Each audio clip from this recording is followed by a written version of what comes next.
General Richard Shirreff, a former NATO Deputy Supreme Commander, has pointed to a specific date, November 3rd. He warns that on that day, a single spark in the Baltics could unleash a chain of events leading to war between NATO and Russia. A date is on the calendar, and the countdown has already begun. On November 3rd, according to retired NATO Commander Richard Shirreff, the spark could come from the Baltics. He describes how a sudden blackout in Lithuania might trigger panic, martial law, and a cascade of events forcing NATO to decide whether to invoke Article 5 against Russia. This is not a line from a novel, it is a warning from someone who once held one of the highest commands in the alliance. In this video, we will break down Shirreff's scenario, then compare it to what is actually happening right now on NATO's eastern flank. Russian fighter jets crossing into Estonian airspace, drones forcing airports in Scandinavia to shut down, cyberattacks testing Europe's critical systems. We will analyze why Moscow is escalating in this way, how NATO is responding, and what choices Washington would face if the scenario turned real. And this matters directly to you. If NATO is tested in the Baltics, American pilots and American troops are already in the line of fire. Energy prices, cyber disruptions, and military commitments would ripple straight into American homes. If you want clear analysis beyond the headlines, subscribe to Safety Zone and stay with us until the end. Because the countdown to November 3rd is not just a number, it is a question about how fragile the line between deterrence and war has become. General Richard Shirreff, who once served as NATO's Deputy Supreme Allied Commander Europe, has not spoken in vague warnings. He has given a date, November 3rd. His scenario begins with a sudden and unexplained blackout in Lithuania. Lights cut out across cities, trains halt on their tracks, hospitals switch to emergency power. Within hours, similar outages ripple into Latvia and Estonia.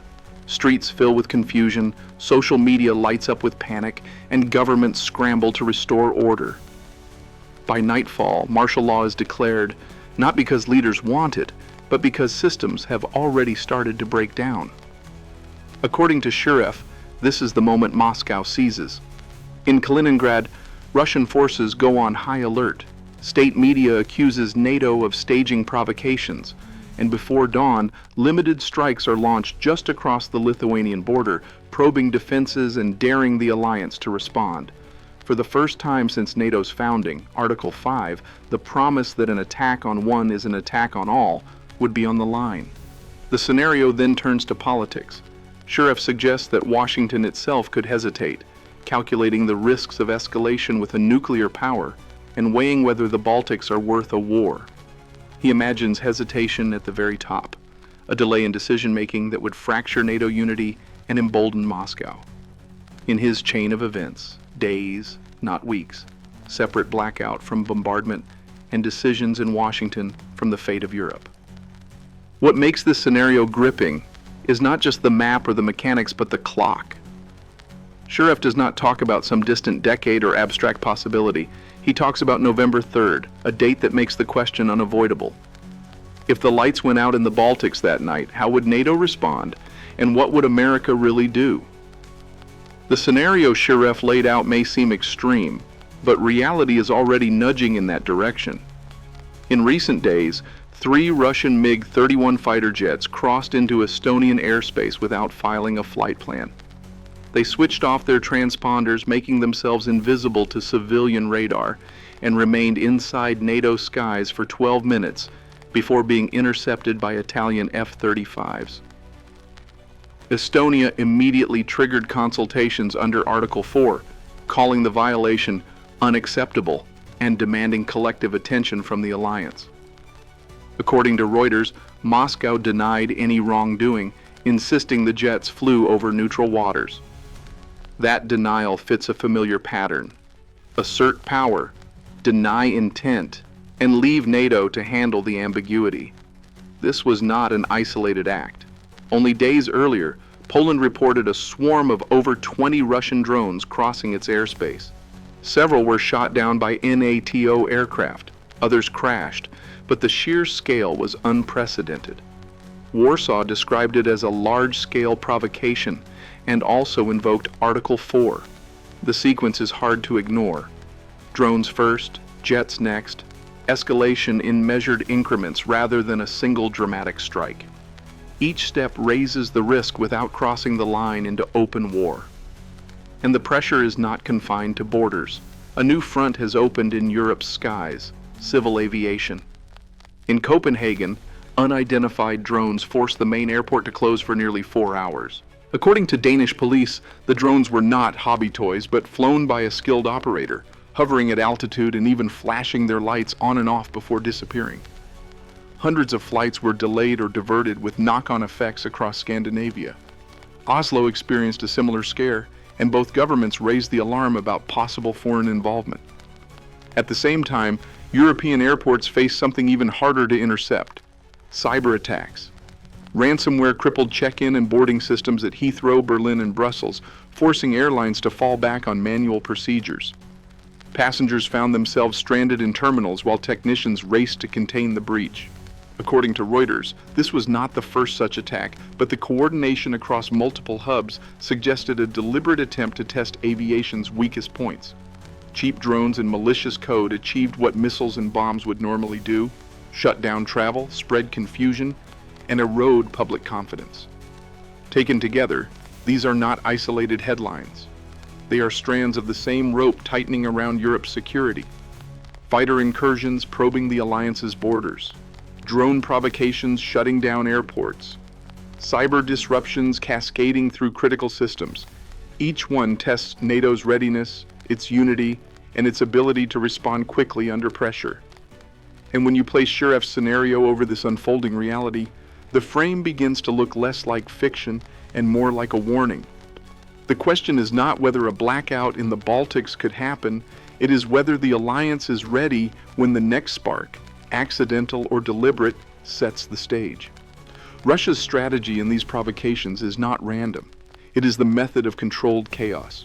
Push into NATO airspace for minutes, send drones over major cities, unleash cyber attacks that leave no fingerprints. Each move tests two things at once: how fast NATO reacts and how divided allies become under pressure. The Kremlin thrives on deniability, claiming exercises, mistakes, or rogue operators, but the effect is cumulative. Every violation shifts the baseline, turning the abnormal into the expected.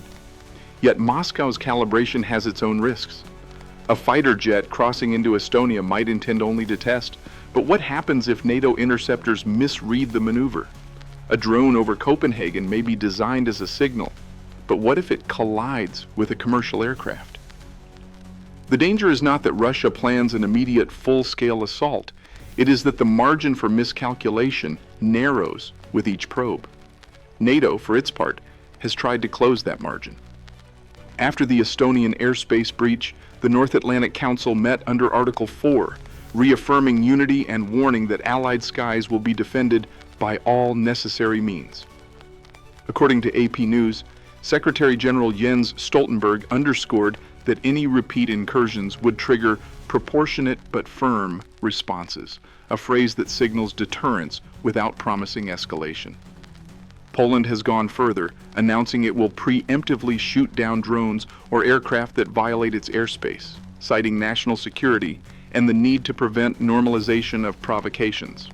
The response is layered deterrence: rapid intercepts in the air, public warnings at the political level, and the repositioning of forces under Operation Eastern Sentry along NATO's eastern flank.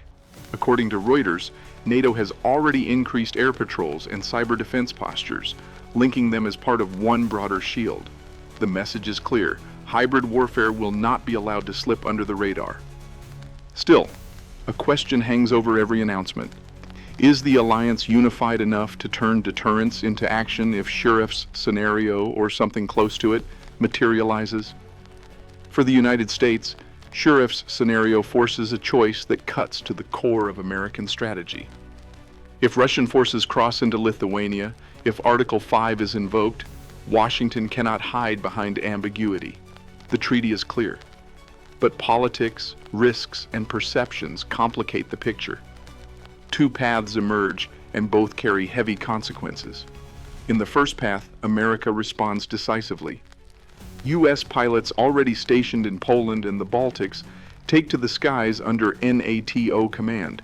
Additional brigades deploy from Germany and from bases across the continental United States. Warships move into the Baltic Sea while Cyber Command raises shields, countering Russian malware with retaliatory strikes designed to blind enemy systems. The message is unmistakable. NATO stands by its promise, and America leads. In this version, Moscow faces immediate deterrence. But Americans at home also face the cost. Gasoline climbs within days, just as it did when the Colonial Pipeline was shut down for less than a week. Markets reel under the fear of escalation, and retirement accounts shrink overnight. Families with loved ones in uniform brace for deployments that are no longer rotations but combat tours. Employers lose workers to mobilization. National Guard units leave gaps at home, and communities feel the strain. The benefit is credibility. The cost is blood and treasure. The second path is hesitation. Shirreff imagines Washington pausing, calculating whether the Baltics are worth the risk of nuclear escalation. Perhaps the White House delays a military order, or Congress fractures over whether to act. In this scenario, days slip by and NATO's unity begins to crack. European leaders question whether Article 5 means what it says. Moscow exploits the doubt, advancing incrementally and daring the alliance to catch up. For Americans, the impact of hesitation is not peace, it is vulnerability. If NATO fails, adversaries from Tehran to Beijing read the lesson. America's guarantees are conditional. That lesson could invite challenges in the Middle East, in Taiwan, or even in cyberspace targeting U.S. infrastructure. Imagine ransomware shutting down hospitals, ports, and banks, not in Tallinn, but in Texas. Hesitation abroad could invite chaos at home. Then comes the third and darkest possibility, one Shirreff sketches as a real fracture. What if the United States pulls back altogether, choosing restraint over alliance solidarity? Imagine NATO without its cornerstone. Europe would scramble to fill the vacuum with limited means, while Russia would surge to expand its sphere. American credibility would collapse overnight. The world would not wait for Washington to reconsider. China could test its strength in the Taiwan Strait, Iran could push harder against Israel, and North Korea could gamble on provocation. For U.S. citizens, the shock would arrive not only in foreign policy journals, but at the gas station, in the grocery aisle, and in the safety of communities suddenly exposed to cyber attacks with no buffer of collective defense. Retirement savings would swing with market collapse. Energy bills would spike. Pharmacies would run short of imported medicine. The message would be clear. America is no longer the anchor of order, and ordinary Americans would feel the consequences in daily life. This is the dilemma. Lead decisively and pay the price. Hesitate and risk the alliance itself. Step back entirely and invite a global unraveling. Which path would America take if November 3rd unfolds as Shirreff warns? And more importantly, which path would you want it to take? The date November 3rd may or may not carry the weight that General Richard Shirreff assigns to it. What matters is not the calendar, but the pattern.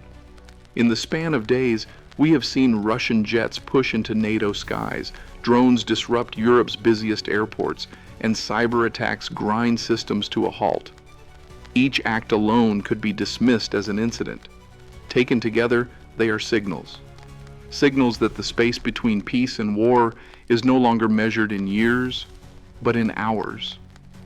For the United States, the lesson is not to fear a prophecy. It is to recognize the fragility of the order that has kept war away from American soil for more than 200 years. Strength is not only measured in divisions and missiles, but in the clarity of commitments and the resilience of societies. When allies believe the United States will stand firm, deterrence holds. When they doubt, deterrence crumbles. The brilliance of Shirreff's scenario is not the date, it is the mirror it holds up. Are we ready for a world where provocations multiply, where hybrid tactics blur the line, and where decisions in Washington echo instantly in Warsaw, Tallinn, and Vilnius? Are we prepared for the fact that hesitation can be as dangerous as aggression? The countdown to November 3rd is not about predicting the future. It is about asking whether America and the alliance it leads can adapt before the sparks already flying become the fire no one can stop. So here is the question for you. If American pilots were forced to fire on Russian jets over the Baltics, would you support triggering Article 5 and standing by NATO without hesitation, or would you push for restraint to avoid escalation? Share your thoughts in the comments, and subscribe to Safety Zone for clear analysis in a world where every signal matters.